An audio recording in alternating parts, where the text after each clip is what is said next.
Welcome to Blackpack Homestead. I know, I didn't get a video up yesterday.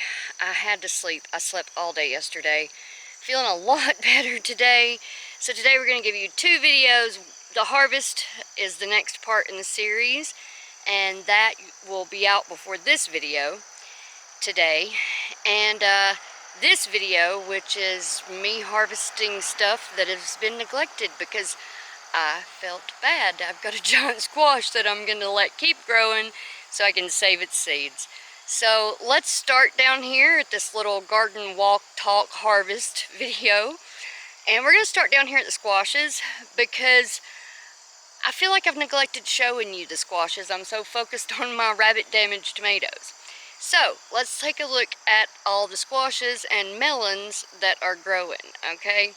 Yes, I have a sugar baby watermelon. I'm tickled to death about it. So hang tight, here we go. So here are the watermelons, or watermelon vine, I should say. And here is my precious sugar baby watermelon. I'm tickled. I've never grown watermelon. My dad always said that he had a hard time growing watermelon, so I just never even tried. And so this is my first year to try growing any type of melon, and I was convinced that I grew a really pretty plant, but no fruit. Well, look, I have a sugar baby watermelon. So yeah, I'm so excited about it. I also have a banana cantaloupe down here. I'm so excited. Same story, convinced. Couldn't grow cantaloupe, so let's go look at it. So there is like 2, maybe 3 cantaloupe plants right there. I think it's 2. I'm not sure because I had a lot of trouble with, oh, and this is another watermelon plant that has struggled with a lot of bug damage, and she's not produced, but hey, it's my first time, so there you go. So, but yeah, I think this is 2 cantaloupe plants, not sure. But here is my banana cantaloupe. Look, I have a melon. And there's a lot of little ones. There's another one that's decent size somewhere. I have no idea where it is, but I have 2 melons. If that's all I get off of these melon plants, I'm calling that a success, considering I thought I just couldn't grow melons, you know. But next up is actually a squash, because I call this the squash area, and I bought this spaghetti squash plant as a start. It had 3 plants in it. I broke one got ate by bugs. This one survived, so why you plant 3 squash seeds right there. So I'm going to show you my spaghetti squash. It's getting good size. I'm ecstatic. Once again, same story as the melon and the cantaloupe. Didn't think it was going to happen for me. Never grown a spaghetti squash. Grown honey nut and butternut and all sorts of, you know, yellow crooked neck, yada yada, but never a spaghetti squash. So here we go. Look at my spaghetti squash. Looky, looky, I got a spaghetti, big ol' spaghetti squash growing. Yeah, dude, I've been watching too much little kid TV. Too much, because that's a tune to a song off of Barney. So yeah, that's my spaghetti squash. It's 1 spaghetti squash plant. There are a few others setting on it, but it would take me forever to find them. But over here, this is part of the spaghetti squash too. And right here's where it's planted in the ground. So here's where it's planted in the ground, and you can see where it's going. And here is my failed cucumbers, my like pickling cucumbers. They got ate to death. They struggled. I tried. That's what matters. And here in the middle of all this spaghetti squash is a pumpkin plant that I don't think has any pumpkins on it. But next door we have a honey nut squash, and this little sucker is producing. See, there's one right there. Doesn't go to this plant, it goes to this plant. So that's what a honey nut squash looks like. They're starting to turn, so I got to keep my eye on them. I have several of them on the vine. That is, I think, 2 honey nut squash vines. I think my 3rd one in my hill died. But I have several. See, there's another one. And then there's a funky one that grew from a fused blossom in here somewhere. Where are you, my fused blossom friend? There he is. Look at him. He's like, I am a conjoined twin, and I am happy about it. So yeah, there he is. Honey nut squash is starting to turn, starting to turn. So that is the honey nut. And next to the honey nut, like I said, is a pumpkin that I don't think has any pumpkins. I really don't. Oh, wait. See, but it's turning yellow. It's going to drop and fall off. That's what's happened to everyone that's set. So I must not be having good pollination, but it surely sets some beautiful blossoms. And down here is a butternut squash. Same story, struggle. I have grown butternuts before, but I had a lot of bug pressure this year, and I think this is the only one set on this vine. And last year we had so many butternut squash volunteers from me feeding squash seeds to the rabbits. It was insane. And that is another butternut. I know it's small and it looks like a honey nut, but the way you tell the difference is a honey nut is really dark green before it's ripened, and a butternut is really pale green. Because when I first saw that set, I was like, wait a minute, I didn't plant honey nut here. And I was like, oh, silly woman, honey nuts are dark green and then turn orangey brown. Alright, so that is the squashes, except for my summer squashes up the front and a volunteer pumpkin that actually has set pumpkins. And so that's all the squash except for what's at the front, and we'll see that as we get there to it. So here I have some volunteer ground cherries growing over and into my okra row. This is not a good place to plant okra. See, this is all, see, there's fruit right there. This is an okra being covered up by the beautiful ground cherry that has setting fruit. But there's my okra row, and as you get away from the ground cherries, it starts to look like okra. I don't think I have any flowers yet. Hopefully we've got enough time. Oh, that's another dang what you call it? What do you call this thing? Ground cherry again. Here's the okra. It is starting to set flowers, so yay. So I will get a little bit of okra. Hopefully we got enough time. But I can't, for some reason I can't pull up these ground cherries to let this okra do its thing, because they're volunteers, man. They're free. God gave them to me. So I'm going to use them. So, and then there's some volunteer kale from our kale this fall, or last winter's kale, and when it went to seed this spring. So there's some lovely baby kale growing in the okra. Ooh, that one's about to bloom. It's about to bloom. Yeah, it's about to bloom. Look, may open today. Yay! Yay! Definitely gonna have a little bit of okra this year. Sorry, man, my nose is itching. We're passing our blueberries, high bushes. Didn't have a good harvest this year because of the cold snap. Here is a volunteer borage that is not yet flowered. We were out of borage seeds this year, so I didn't get to grow a lot of it. What volunteered, and this is one of two. And it's not flowered yet. But I'm so ready for it to flower. And then we're walking by our asparagus. There it is, all ferned out and beautiful. See? Beautiful ferned.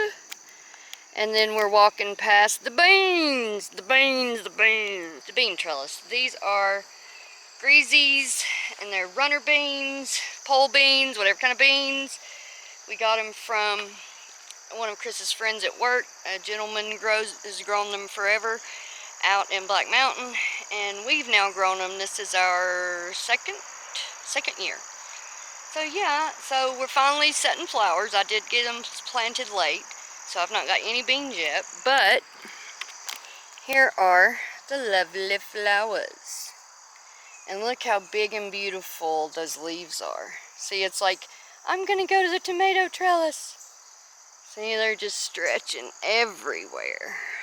The greasy beans that I'm really not sure the real variety. I just call them greasies because they're shiny. And yep, that's them. They're finally blooming. Yay! And this is a volunteer squash. I have no idea what variety because it has not set fruit yet, but there's a baby kale that's come up in it from our fall, winter, and spring kale. And there is some flowers coming, but I don't see fruit. Do you see fruit? I don't see fruit. And as we come to the end of our bean row, we come over here to the cucumbers. The lemon cucumbers have seen better days. They're just done. They're done for the season.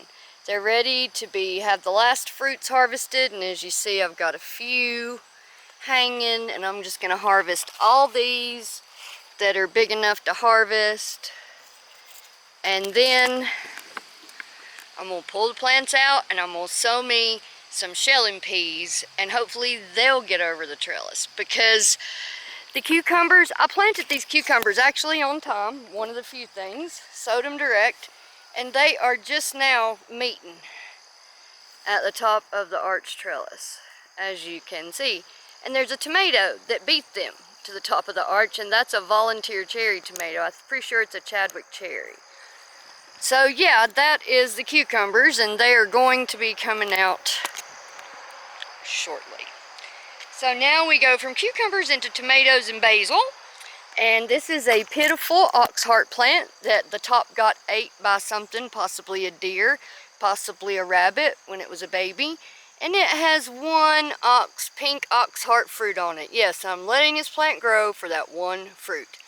Because as you can see, it has some tiny ones set. But oxhearts are very long season tomatoes. And I think it'll ripen that fruit and I'll pull it out, because the rest of them won't have time. Whatever's there, if they're big enough, I'll use them for like green tomatoes. And next to it, we have a very sickly looking oxheart plant, which also got topped by some animal. So I had to let them grow suckers. And it has set these beautiful big tomatoes. You can see that one better from the other side. And this lovely cluster that I pray when they start to blush the rabbits leave alone. And then there's my lettuce leaf basil. And then next to that, you have another mystery, because like I said, I know what seeds I planted, but you know, there's a story. It was rough. Didn't sprout well, lost my markers, blah, blah, blah. So this, yet another sickly plant. All of my plants are sick. They look pitiful because it's like August, man. But this one is just now, uh-oh, rabbit damage. Oh, rotten, yep, rabbit damage, rabbit not on that one. But it looks like it's blushing pink, so it may be another mortgage lifter. But yet again, got topped, had to let it grow suckers, so I have no fruit at the top. It's just for this on the bottom. This has been a rough tomato year for me. And then this little guy looks like an Amish paste, because see, he's getting these orangey tomatoes, definitely red. This one also got topped. I let it grow a sucker. It never got any taller, so I'm literally growing this plant to ripen these little fruits right here. Sad. I've had a very rough tomato year with rabbits. The late freeze we had. I usually plant my tomatoes right after Mother's Day, and they didn't get put in the ground until June 1st. So I'm having a lot of issues this year, but I am getting something, and in that thought process of being positive, something is better than nothing. At least I planted, at least I harvested something. And I fed the rabbits. I helped out the wild population of rabbits here in western North Carolina. I mean, you know, they gotta eat too. Grow that food web. Grow that food web. So yeah, so that I'm pretty sure is an Amish paste. This I think is a Dr. Wyche's, maybe, but they're all very, very sick. I'm just gonna let them ripen what they've got and pull it. Here's some more rabbit damage on a Paul Robeson. Yes, it got topped as well. And another Paul Robeson, and some more basil, chamomile. This is a Dr. Wyche's, all very sick looking plants. I mean, I'm just going to say that over and over. So I'm just going to show you the ripe fruit and just know all my plants are very sick. It is August and wet and humid and hot. Even though it feels cool today because we had some rain off that storm that went across the Midwest. Oh my goodness, guys, all y'all in the Midwest, we're praying for you guys, and just know that our prayers are with you. Please pray for them. I mean, man, it's wiped out cornfields, homes, uprooted trees. It was like a hurricane in the middle of a landlocked area. Crazy footage. So pray for them. We did get rain off that, but that's it. A lot of rain. But yeah, so basically all my tomato plants are sick, and I'll just show you the fruit that's blushing because they're just sick. Alright. Here's mortgage lifters blushing. Here's the mystery cherry tomato that I don't know what kind, and I haven't even tasted one yet because I've been so sick. More basil that looks like the rabbits got into it. It's got some kind of block going on. And there is some more mortgage lifters. This might actually be Amish paste now that I'm looking at the one I know is an Amish paste now. This is, I don't know, because I've not really gotten fruit off of it. The rabbits ate it. It may be Paul Robeson, because this one is Paul Robeson.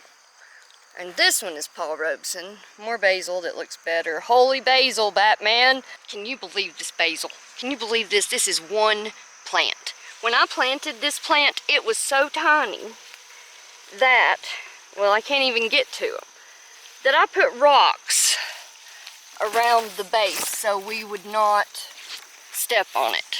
See, I put rocks around the base so we wouldn't step on it. That is how small this plant was. I mean, it was like this. And now look at it. It is the biggest, giantest, healthiest holy basil going to seed. Giant, beautiful. Pollinators love it, love it, love it, love it, love it. Yeah, holy basil is awesome. I'm going to have volunteers for days next year, and that's what I want. I want all this basil to go to seed, and I want to have volunteers for days. So yeah, because this is where tomatoes go, and this is where I plant the basil, so there you go. It will work out great. So yeah, holy basil, Batman! Here's that big ox heart you couldn't really see from the other side. Isn't it huge? Last year I had bunches this size. Oh, I can't wait till they're ripe. I want to make some beautiful sauce. Beautiful sauce tomatoes. This is my favorite sauce tomato. These pink ox heart, it's not too acidic for me. Makes a good rich sauce. It's a really meaty tomato, not very juicy because it's a sauce tomato or paste tomato. And here is the Chadwick cherry, equally as sick. Equally. And back to the sickly cucumbers. Cucumbers, cucumbers, cucumbers, cucumbers. Now, I have a giant squash, because while I've been sick, you know, I haven't been harvesting, obviously. And I have a giant squash, giant yellow cricket neck. And I'm going to leave it, and I'm going to let it go to seed, and I'm going to save the seeds, because, you know, seeds are hard to get nowadays. So there is my giant yellow crooked neck. I'm letting it get as big as it wants to go to seed. And there's a bunch more to harvest over there on the other plant. But weird thing, my collards, that the two that I left to go to seed, look, they've not gone to seed yet. That is how cool our summer has been. These two have not bolted. So there you go. And here is the volunteer pumpkin plant. And how I know it is, what kind of pumpkin, I don't have a clue. But that's how I know it's a pumpkin plant, folks. That's how I know, right there. And there's another one over there. It might be sugar baby, the way it looks, and that's what I grew last year, so that's probably what it is. So yeah, a sugar baby. I meant a sugar pie pumpkin. It's not a watermelon, it's a sugar pie pumpkin. Pumpkin, yeah. Yeah, so that was a volunteer. Got some lovely, what do you call these things? Marigolds. Here's an ox heart that I took a sucker and rooted, and it is struggling as well. It has tiny fruit.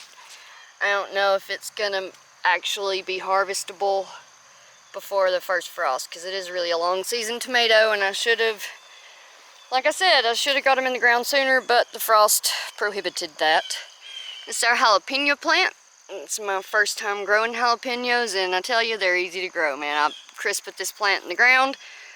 I ain't done nothing except, you know, water it And look at all those jalapenos. I've harvested several off of it already. I'm going to make salsa soon. I got to look up a video on fermented salsa, because I know it's a thing. I just need to know, do I make a salt brine and then drain the brine out, or do you just salt it like you do greens and, you know, like when you're making sauerkraut?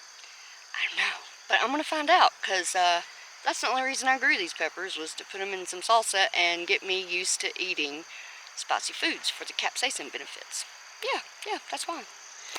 And then going on down the pepper row, we've got the giant Marconi, and he's giant, but he's not turned red yet, so he's not ready. And there are a lot of baby giant Marconis, but I think it's putting all of its juice into growing that, because all these up here, where is one, are like this. And so I don't know, I may not ever get fruit. More sickly, these are the same sickly tomato plants, we're just on the other side of the trellis. Remember the giant holy basil Batman? And this is a green pepper. Looks like that one's almost harvestable, so that's pretty darn awesome. And then here we have a sweet banana. That one's ready.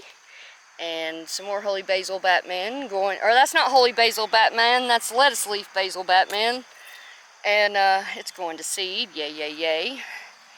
And all the lettuce we let bolt and go to seed that we never put up the seed. So we'll probably just have like large clumps of lettuce there and there. It is what it is, man. When you have health issues, you just try the dang best you can and get her done so you can at least grow some of your own food, because it is not only good for your health from eating the more nutrient-dense food, it's good for your brain and your body to get outside in the fresh air and get in the dirt and work a little. It's pretty awesome. So that is pretty much the garden, except for this little section over here. Got a lot of lamb's ear. I'm going to dig one of these up and take this to my niece Megan. It's one of her favorite wildflowers. And we got some chamomile that is just never bloomed. I think it gets way too much shade right here. And then I got a rosemary plant this year. This is its first year.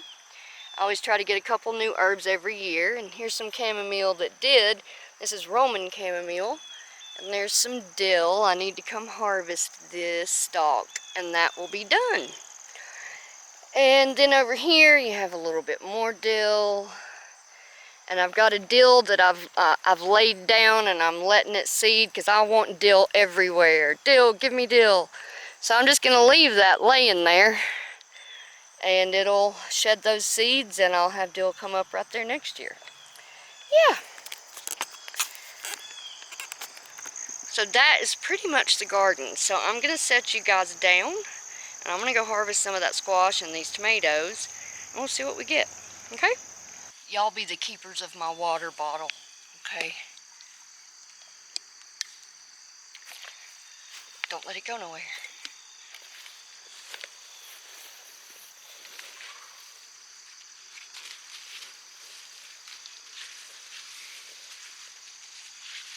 Oh man, this little plant's saying I'm just going to grow that one giant squash and nothing else, which is okay. Oh, I got another giant one.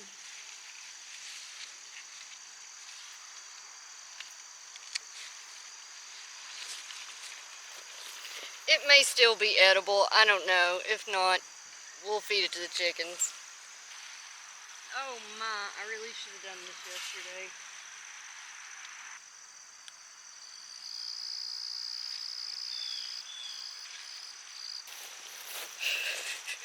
Think I let them get a little big. We'll slice them up and see. They may be fine. They're not getting dark yellow like that. They're still kind of light. We'll see, we'll see. Don't have any zucchini right now. Surprise, surprise. Which that's always a surprise. Oh, mercy. Now we go on to the tomatoes and the peppers. Tomatoes and the peppers, yes. Nice. Nice. I think I'm going to leave the rest of those. Let's go ahead and Take that, mortgage lifter. Oh, it was ready. I didn't even have to cut it. Isn't that beautiful? I wonder if this one will do the same. Nope, but oh, it did. Look. Yay! Another mortgage lifter, a little on the small side. Yeah, we're gonna get that green pepper too. What? Green pepper. And then right behind you guys is the banana pepper. See, there he is. Yay! And because it's low-hanging fruit, we're gonna take that tomato. Plus it is a Paul Robeson, so they will, I just wanted to see if it'd come off. They will have green shoulders. I'm gonna take these over here as well, because they're low-hanging and I got rabbit problems. There we go. I've had to do this all year. It's been hard to let them ripen on the vine because of the rabbits. Silly rabbits. Tomatoes are for humans. Do you get it? Silly rabbits? You know, the commercial trick cereal? Okay, yeah, I know. I know it's not good for you, but we've all had tricks. Admit it. Admit it. We've all had tricks. Alright, next is the cherry tomatoes. Cherry tomatoes. I'm gonna ferment these suckers or dehydrate them. What do you think? We have a dehydrator now. I don't even think I've told you guys that. We got an Excalibur. We dehydrated some collards for a mixed greens blend already. I need to get that thing out, and maybe we'll dehydrate up some of these cherry tomatoes, because I've heard from a lot of folks that that is just the bomb. So that's all the cherries for right now, but this is the plant that goes all the way up the arch trellis. Yeah, so there's our basket so far. We got a lot of some tomatoes, peppers, squash. So there's my seed saving squash. Now I'm gonna get in here and get in on these cucumbers and just harvest what's ready. I had a subscriber tell me to harvest them young and that I wouldn't have seeds, and she just eats them like an apple. So I'm just gonna take them all, man. Take them all. See what happens. Ah, you fell over. So sorry, guys. Are you alright? You alright? Sure you're gonna be alright? Alright. Man, there's a lot of these cucumbers. I think I'm gonna need a bigger basket. Oh, lovely shade of the cucumbers. I will miss the lovely shade that these cucumbers have provided me. You know, it gets too hot. It's like, go to get in the middle of the cucumbers. And when we had to field the sunflowers, that was a nice place too. But I never got that filmed for y'all. That was during the thick of the sickness with the magnesium. So I am feeling better, but I really needed that sleep yesterday. I'm going to harvest it this young and see. I think that's too young, but I'm just ready to get these plants out of here. Alright. Gosh, that's a giant. That's a big one. My basket runneth over. So, yeah, I'm gonna have to get another basket. Oh my, it's heavy too. Oh, mercy. Mercy, mercy, mercy. Mercy me. Oh. And that is most of the harvest today. I've got some more tomatoes I need to get before the rabbits. And there's some lemon cucumbers behind there. But yeah. So yeah, that's my harvest. And our little garden walkin' talkin' harvest. I hope you enjoyed it. I hope you enjoyed our 5-part series, Raising Meat Rabbits. That will be out before this is. I still have to film it. Because I, you know, was really not feeling well. And Chris has some things to do. He's wearing his landlord hat today. He's got some stuff to do down at our other house in Marion that we rent. So it'll just you'll obviously see that it's just me on the harvest video. So that's it. Thanks for joining us here at Blackpack Homestead every day in August for Vlogust, and I hope you're loving it, and I hope you're well. Thanks again for joining us. We'll see you here tomorrow, next time at the Blackpack Homestead. God bless. Take care, and bye-bye.